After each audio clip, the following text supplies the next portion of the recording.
Mom would play games with me, see? For example, I use the games now in English, but they show you an example in Yiddish. She says, Fischele.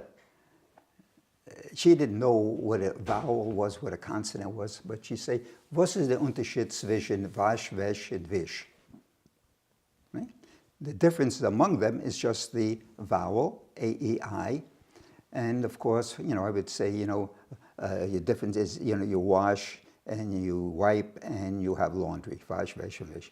So I began in English to show you how I use that. I began making up games saying, think of two consonants at either end that all the vowels, A, E, I, O, U, can be put in the middle.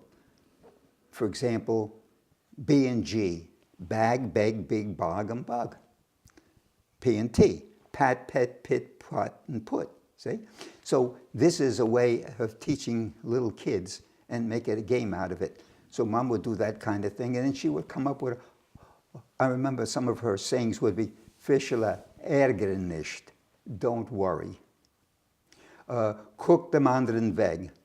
Somebody looked the other way. And her best saying was, everything's okay, and if it's not okay, it's okay too. Ergern nicht, don't worry.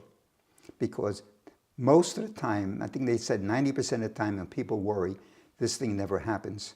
So if something's bad, okay, you got time to worry when it happens. And if 90% of the time it doesn't happen, so you don't have to worry about it between now and then. And especially if it doesn't happen, why worry at all? I never had a formal Yiddish course, see, so my Yiddish is really not that good. So my main problem is I don't know the Hebrew words, I don't know the genders, it's just what it comes to. I remember saying to Mom one time, I says, Mom, is it die-oig, der-oig, or das-oig? Oig meaning I. She says, das-oig. I says, Mom, how do you know it's das-oig and not die-oig or der-oig? And Mom's answer was, well, if God wanted to be die-oig or der-oig, he would have made it that way. And that's why it's das-oig. See? So it's the sound, the klang.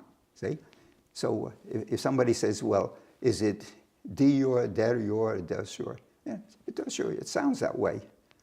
See? So that's the only way I know, because I never sat down to learn it as such.